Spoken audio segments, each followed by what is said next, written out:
Hello everyone, my self Mohammad Ali. I am currently a first year MBBS student. तो हम लोग already 2 lecture लिए biological classification में। तो लास्ट क्लास में हम लोग ने क्या देखा था, हमारा 6 सिंड्रोम क्लासिफिकेशन के बारे में पढ़ा था और हम लोग थोड़ा बहुत मोनेरा के बारे में पढ़ा था। तो आज हम लोग कंटिन्यू करेंगे मोनेरा से ही। और मोनेरा का तुम्हारा कौन सा पार्ट, आज हम लोग देखेंगे मोनेरा का रिप्रोडक्शन के बारे में। ठीक है, तो ठीक है, जैसे कि हम लोग को पता है कि मोनेरा जो है वो तुम्हारा सबसे पहला ग्रुप है जो तुम्हारा क्या बोलते हैं उसको, सबसे पहले वो तुम्हारा वो मोनेरा आया था। और धीरे धीरे तो उसके बाद तुम्हारा प्रोटिस्टा, उसके बाद फंजाई, उसके बाद प्लांटे और एनिमिलिया, ऐसे तुम्हारा इवोल्यूशन हुआ। और सेम उसी तरीके से हम लोग को जो रिप्रोडक्शन है वो सबसे पहले जो आएगा, एकदम जो सबसे पहले आता है सबसे ज़्यादा सिंपल होता है। तो तुम्हारा एसेक्सुअल रिप्रोडक्शन सबसे ज़्यादा सिंपल है। और तुम्हारा कॉम्प्लेक्स कौन सा है, तुम्हारा सेक्सुअल रिप्रोडक्शन। सेक्सुअल एसेक्सुअल का डिफरेंस क्या है मैं ऑलरेडी बता चुका हूँ, और एक बार बता देता हूँ। ठीक है, एसेक्सुअल क्या था तुम्हारा, जिसमें सिंगल ऑर्गेनिज्म इन्वॉल्व होगा और तुम्हारा खास इतना कुछ होगा नहीं।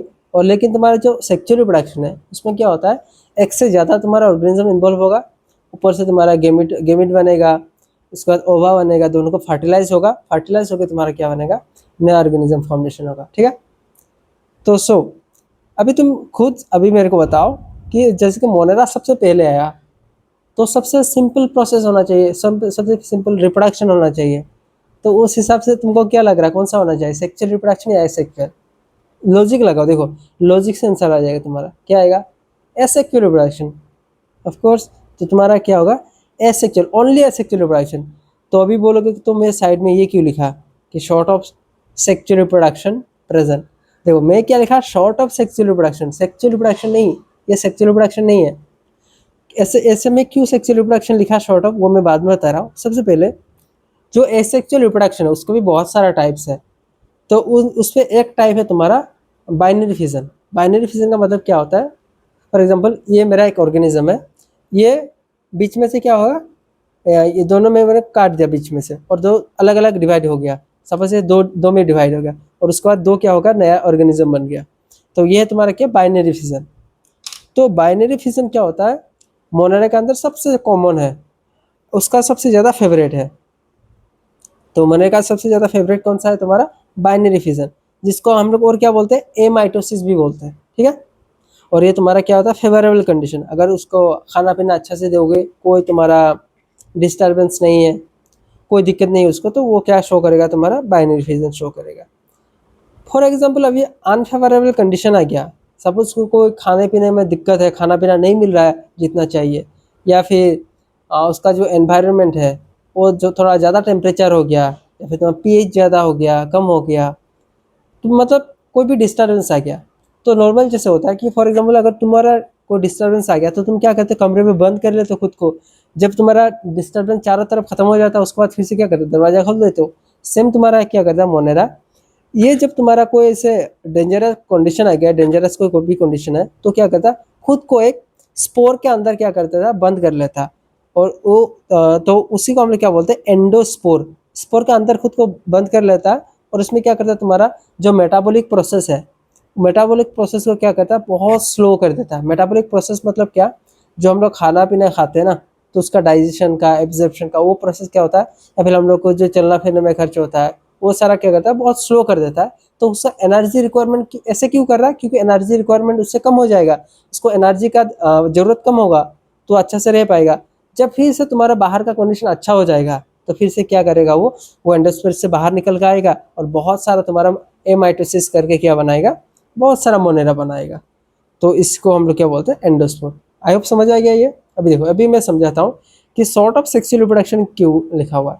जैसे कि मैंने बताया था कि तुम्हारा सेक्सुअल रिप्रोडक्शन में क्या होता है कि जेनेटिक मटेरियल ट्रांसफर होता है, पेरेंट्स से बच्चे पे जाता है ना, जेनेटिक।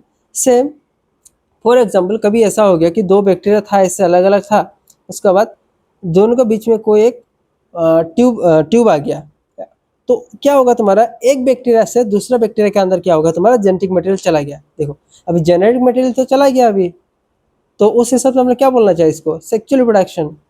लेकिन जो तुम्हारा प्रॉपर प्रोसेस है, जैसे कि तुम्हारा गेमिट बनना, फर्टिलाइजेशन होना, वो सब कुछ नहीं हो रहा है, तो इसीलिए हम लोग क्या बोले इसको, शॉर्ट ऑफ सेक्सुअल रिप्रोडक्शन। क्योंकि गेमिट जा रहा है इसीलिए सेक्सुअल रिप्रोडक्शन, क्योंकि जो तुम्हारा प्रॉपर प्रोसेस होना चाहिए वो नहीं हो रहा है, तो तुम्हारा सेक्सुअल रिप्रोडक्शन नहीं है। इसीलिए हम लोग दोनों को मिला के क्या बोल देते हैं, तुम्हारा शॉर्ट ऑफ सेक्सुअल रिप्रोडक्शन। तो अगर पूछेगा तुमको जो मोनेरा में सेक्सुअल रिप्रोडक्शन प्रेजेंट है एब्सेंट, एब्सेंट। अगर बोलेगा शॉर्ट ऑफ सेक्सुअल रिप्रोडक्शन तो बोलोगे क्या, प्रेजेंट। तो ये जो तुम्हारा ट्यूब बनता है ना, इसी को हम लोग क्या बोलते हैं, कंजुगेशन ट्यूब बोलते हैं। और इस प्रोसेस को क्या बोलते हैं हम लोग, कंजुगेशन। ठीक है। उसके बाद हम लोग आते हैं आर्की बैक्टीरिया में। देखो यही वो बैक्टीरिया है जिसकी वजह से तुम्हारा क्या हुआ था, जो तुम्हारा मोनेरा था, दो अलग अलग मतलब क्या बोलते हैं ग्रुप में बांट गया था। एक हो गया था तुम्हारा आर्की बैक्टीरिया या फिर आर्किया, दूसरा तुम्हारा यू बैक्टीरिया बन गया था। तो अभी ऐसा हुआ क्यों, क्योंकि तुम्हारा जो आर्की बैक्टीरिया है ना, जो तुम्हारा मोनेरा है उसके सबसे पुराना तुम्हारा मेंबर है आर्की बैक्टीरिया।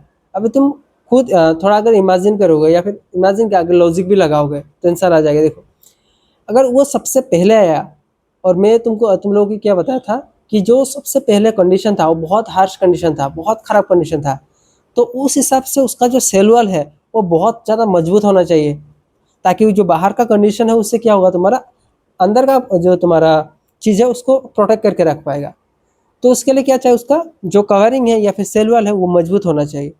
तो वो मजबूत जो सेल वॉल है वो किससे बनाता है, वो बनाता है स्यूडोम्यूरिन से। देखो स्यूडो मतलब क्या है तुम्हारा फॉल्स, और म्यूरिन तो म्यूरिन हो गया, तो फॉल्स म्यूरिन से बनाता है। तो ये तुम्हारा क्या करता है, जो तुम्हारा आर्की बैक्टीरिया है उसको तुम्हारा हार्श कंडीशन, बहुत डेंजरस कंडीशन से भी बचाता है। तो यही तुम्हारा रीज़न है कि तुम्हारा कोई हेलोफाइल्स हो गया, जैसे कि तुम्हारा सॉल्टी एरिया जहाँ में बहुत ज़्यादा सॉल्ट है, तुम्हारा जैसे सी हो गया, वहाँ पे भी रह सकता है। जिससे अगर बहुत ज़्यादा टेम्परेचर है, थर्मोफाइल्स वहाँ पे भी रह सकता है। अगर बहुत ज़्यादा एसिडिक कंडीशन, एसिड में भी तुम रख दोगे तब भी रह जाएगा, कि उसका कवरिंग बहुत ज़्यादा अच्छा है। और कवरिंग बना किससे है, तुम्हारा स्यूडोम्यूरिन से। उसके बाद और कहाँ कहाँ पे मिलता है तुम्हारा, जैसे कि तुम्हारा एक आर्की बैक्टीरिया का तुम्हारा एग्जाम्पल दिया है, क्या है तुम्हारा वो, मिथानोबैक्टीरियम। नाम से तो देखो मिथानोबैक्टीरियम मतलब मीथेन बनाने वाला बैक्टीरियम। तो ये मीथेन बनाता कैसे है तुम्हारा वो देखेंगे। उससे पहले ये मिथानोबैक्टीरियम मिलता कहाँ है, एक तो तुम्हारा मार्शी रीजन। मार्शी रीजन का मतलब पता है, मार्शी इन द सेंस अभी ऐसे एक जगह जहाँ पे क्या होता है, पूरा साल पानी से भरा होता है, तो उस जगह को हम लोग क्या बोलते हैं, मार्शी एरिया। तो जैसे कि अगर पानी से अगर भरा हुआ है तो नीचे जो चीज़ होगा वो तुम्हारा क्या होगा, तुम्हारा डिकम्पोज हो जाएगा, और डिकम्पोज होकर वहाँ से क्या निकल के आएगा, तुम्हारा मीथेन गैस। और कहाँ पे रहता है, तुम्हारा जो रूमिनेंट एनिमल्स है, रूमिनेंट एनिमल जैसे कि तुम्हारा काऊ हो गया, बफेलो हो गया, केटल हो गया, तो उसका जो गट है, गट मतलब इंटेस्टाइन, तो उसके इंटेस्टाइन में भी तुम्हारा क्या होता है, ये तुम्हारा मिथानोजन प्रेजेंट रहता है। और करता क्या है वो, उसका प्रेजेंट का रीज़न क्या है, तो गट के अंदर गया क्यों है, तो देखो उसका भी ज़रूरत है। जो तुम लोग सबको पता है कि जो तुम्हारा गाय भैंस है वो तुम्हारा खाता क्या है, नॉर्मली घास खाता है, और घास में तुम्हारा क्या होता है, सेलुलोज। और सेलुलोज को डाइजेस्ट करने वाला एंजाइम इतना इजीली मिलता नहीं है। जैसे कि अगर हम लोग खाएंगे सेलुलोज, तो जैसे खाया वो सेम तुम्हारा निकल जाएगा पिछवाड़े से। तो उस अभी क्यों निकल गया, क्योंकि उसको डाइजेस्ट करने वाला कोई एंजाइम नहीं है ह्यूमन में। तो केटल में भी तुम्हारा डाइजेस्ट करने वाला कोई एंजाइम नहीं है, तो उसको डाइजेस्ट कौन करता है, तुम्हारा जो मिथानोजन है ना, या फिर मिथानोबैक्टीरियम है। तो मिथानोबैक्टीरियम क्या करता है, उसको डाइजेस्ट करता है। तो जो डाइजेस्ट करके देता है, तो उसके बाद क्या करता है, काऊ उसको कुछ न्यूट्रिशन दे देता है, और काऊ को वो तुम्हारा ब्रेकडाउन में हेल्प कर देता है। तो इसीलिए एक दूसरे को हेल्प कर रहा है, इसको हम लोग क्या बोलते हैं, सिम्बायोटिक रिलेशनशिप। तो इसीलिए मिथानोबैक्टीरियम तुम्हारा क्या शो करता है, सिम्बायोटिक रिलेशनशिप शो करता है। ठीक है। इसीलिए क्योंकि तुम्हारा अंदर क्या है, मिथानोबैक्टीरियम, और मैंने बताया था मिथानोबैक्टीरियम क्या करता है, तुम्हारा मीथेन गैस बनाता है। तो जब तुम्हारा खाना पच के तुम्हारा जब बाहर निकल के आएगा, जिसको हम लोग क्या बोलते हैं, गोबर या फिर कावडांग बोलते हैं, वो जब बाहर निकल के आता है तो उससे हम लोग का क्या बनता है, मीथेन गैस। इसीलिए लोग तुम्हारा जो गोबर गैस यूज करता है वो एक्चुअली गैस होता है क्या, तुम्हारा मीथेन गैस होता है। तो मीथेन गैस बनाने वाला कौन है तुम्हारा, वो है तुम्हारा मिथानोबैक्टीरियम। ठीक है। तो तुम्हारा गोबर में क्या होता है, सेलुलोज बहुत ज़्यादा होता है। ठीक है। उसी से दोस्तों तुम्हारा क्या बन रहा है, बायोगैस प्रोडक्शन हो रहा है, और बायोगैस में सबसे ज़्यादा तुम्हारा क्या मिल रहा है, मीथेन गैस। ठीक है। अभी मैं एक चीज़ बताता हूँ, जो तुम्हारा नॉर्मल बैक्टीरिया है, मोनेरा जितना सारा तुम्हारा है, उसमें तुम्हारा क्या होता है बेसिकली, सेल वॉल जो है वो तुम्हारा किससे बना होता है, पेप्टाइडोग्लाइकन। पेप्टाइडो देखो, पेप्टाइड मतलब प्रोटीन या फिर तुम्हारा एमाइनो एसिड, और ग्लाइकन का मतलब क्या है, तुम्हारा ग्लूकोज। तो तुम्हारा प्रोटीन और ग्लूकोज से बना हुआ होता है। लेकिन आर्की बैक्टीरिया में तुम्हारा क्या होता है, स्यूडोम्यूरिन होता है। याद रखना ये सिंपल उसके बाद है तुम्हारा माइकोप्लाज्मा। अभी माइकोप्लाज्मा से रिलेटेड बहुत अच्छा एक चीज़ है, वो तुमको बताऊंगा। उससे पहले मैं यहाँ पे क्या लिखा है इस चैप्टर के रिलेटेड क्या है वो बता लेता हूँ, उसके बाद में बताता हूँ क्या है वो इम्पोर्टेंट चीज़, ठीक है। तो देखो जो माइकोप्लाज्मा है ना, वो नॉर्मली कैसा होता है, उसका कोई भी तुम्हारा सेल वॉल नहीं होता है। हाँ, तो सेल वॉल क्या होता है, तुम्हारा एब्सेंट होता है। फॉर एग्जाम्पल, अगर कोई सेल वॉल नहीं है, एक चीज़ करो, एक चीज़ इमेजिन करो। फॉर एग्जाम्पल, ये तुम्हारा कोई एक चीज़ तुम्हारा बैलून है, ठीक है। और उसके बाद इस बैलून के अंदर मैंने क्या किया, पानी भर दिया। पानी भरने के बाद क्या किया, मैंने इसे हाथ पे रख दिया, ऐसे रख दिया मैं। तो क्या होगा, दिख रहा है, हाँ। तो क्या होगा, तुम्हारा जो शेप पहले कुछ ऐसा तुम्हारा कोनिकल टाइप का था, कोन टाइप का था, अभी क्या होगा तुम्हारा ऐसे फ्लैट हो जाएगा। क्यों? क्योंकि तुम्हारा जो वॉल था वो तुम्हारा फिक्स नहीं था, तो इसी वजह से इसका शेप क्या हो रहा था, चेंज हो रहा था। तो सेम तुम्हारा क्या होता है, जो माइकोप्लाज्मा है उसका भी कोई सेल वॉल नहीं है, तो उसका तुम्हारा शेप जो है फिक्स नहीं होगा। तो इसीलिए इसको हम लोग क्या बोलते हैं, प्लूरोमॉर्फिक। मतलब मॉर्फिक मतलब मॉर्फोलॉजी, दिखने में अलग अलग। दिखने में अलग अलग क्यों हो रहा है तुम्हारा, क्योंकि उसका कोई फिक्स शेप नहीं है। फिक्स शेप क्यों नहीं है, क्योंकि सेल वॉल नहीं है, ठीक है। और अभी देखो और एक बात है, इसको हम लोग बोलते हैं पीपीएलओ। पीपीएलओ का कभी भी फुल फॉर्म आ जाता है, नीट में फुल फॉर्म भी पूछा गया था। तुम्हारा फुल फॉर्म क्या है, प्लूरो न्यूमोनिया लाइक ऑर्गेनिज्म। अभी प्लूरो न्यूमोनिया लाइक ऑर्गेनिज्म क्यों बोल रहे हैं, क्योंकि सबसे पहले इसको कहाँ से निकाला गया था, वो था तुम्हारा जो केटल है, केटल का तुम्हारा लंग्स है। तो तुम्हारा लंग्स होता है ना नॉर्मल बेसिकली, तो ये समझ तुम्हारा लंग्स है। तो लंग्स का चारों तरफ क्या होता है, एक कवरिंग होता है। उस कवरिंग के अंदर तुम्हारा एक फ्लूइड रहता है, उसको हम लोग क्या बोलते हैं, प्लूरल फ्लूइड। प्लूरा मतलब होता है लंग्स, और प्लूरा के चारों तरफ तुम्हारा, लंग्स के चारों तरफ तुम्हारा क्या होता है, फ्लूइड्स। उसको क्या बोलते हैं हम लोग, प्लूरल फ्लूइड। क्योंकि तुम्हारा सबसे पहले तुम्हारा काउ का जो तुम्हारा, या फिर केटल का जो तुम्हारा प्लूरल फ्लूइड से निकाला गया था, इसीलिए उसको हम लोग क्या बोलते हैं, और तुम्हारा अंदर क्या कोज कर रहा था, न्यूमोनिया कोज कर रहा था, इसीलिए हम लोग उसको क्या बोलते हैं, प्लूरो न्यूमोनिया लाइक ऑर्गेनिज्म। तो अंदर जाके प्लूरो क्यों बोला था, क्योंकि तुम्हारा क्योंकि प्लूरल फ्लूइड से निकाल रहे हैं, और न्यूमोनिया क्योंकि न्यूमोनिया कोज कर रहा है अंदर, इसीलिए। और एक चीज़ है, देखो जिसको पता है हम लोग को ये बीमारी कोज कर रहा है, तो ये तुम्हारा पैथोजन के किसके लिए, तुम्हारा प्लांट्स के लिए भी है और तुम्हारा एनिमल्स के लिए भी है, ठीक है। और ये तुम्हारा स्मॉलेस्ट लिविंग ऑर्गेनिज्म है। अभी स्मॉलेस्ट क्यों है, क्योंकि देखो अगर सेल वॉल होता तो कुछ ना कुछ तो थिकनेस होता। तो ये जैसे कि फॉर एग्जाम्पल तुम्हारा माइक्रोप्लाज्मा है, तो इस माइक्रोप्लाज्मा को अगर सेल वॉल होता तो इस कवरिंग थोड़ा होता, तो वो बड़ा कर देता ना उसको, चीज़ को साइज बड़ा हो जाता ओवरऑल। क्योंकि इसका सेल वॉल नहीं है, तो ओवरऑल ये क्यों होगा, छोटा हो जाएगा। इसीलिए तुम्हारा क्या है, ये स्मॉलेस्ट लिविंग से। देखो मैं सबका रीजन बता रहा हूँ क्यों हो रहा है इसे, तो अगर अच्छा से ये समझ रहे हो ना तुम, बाद में कुछ रट्टा मारने की कोई जरूरत नहीं पड़ेगा तुमको। तुमको एक एक लॉजिक पता है क्यों ऐसा हो रहा है। देखो अगर ये स्मॉलेस्ट, अभी ठीक है, वो बताने से पहले एक बात बताता हूँ।